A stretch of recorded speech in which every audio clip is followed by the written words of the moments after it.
Close your eyes and make pretend that you could go back to your younger self, exactly where they would end up. You think that boy or girl would be impressed? The songs, the lyrics, as well as the melody allowed me to come to a certain place where I could express myself and kind of come face to face with some emotions that I wouldn't have otherwise been aware of.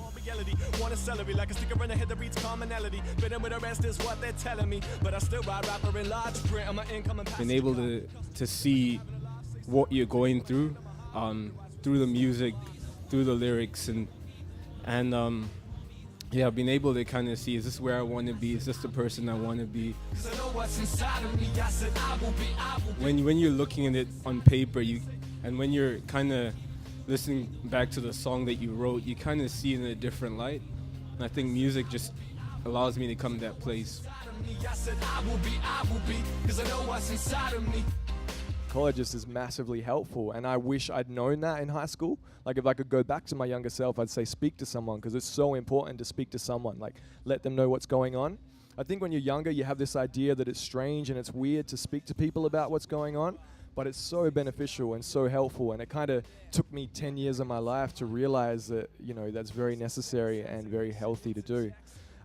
So for me, I kind of just retracted into writing rhymes, and that was my outlet, you know, and that's kind of what got me through in a way, I think. just want to thank you for the words, my man. Give a nervous glance off of my hand and said, peace, brother, plain rhyme. In high school, kind of led on to a few other issues, like later on, like I went through a good few years of alcoholism, which thankfully I was able to beat and stop. But, you know, I feel like that was all kind of, I was just trying to mask the pain of like my own insecurities and all these things that I was feeling that I still hadn't dealt with, you know, so it kind of carried right through into my early 20s, because I hadn't dealt with this stuff, hadn't spoken about it. I mean, I've written about it, but there's something different about actually being able to speak to someone.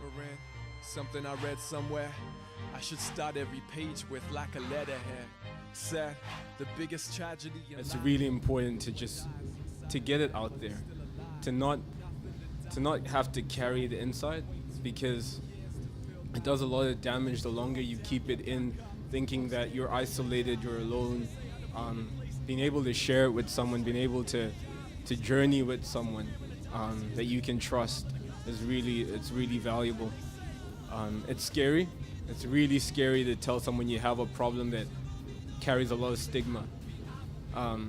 But that's like a release. Like as soon as you get it out there, you even feel it. I think you feel that release that, you know what, I'm actually not journeying through this alone. I will be, 'cause I know what's inside of me. I said I will be, 'cause I know what's inside of me.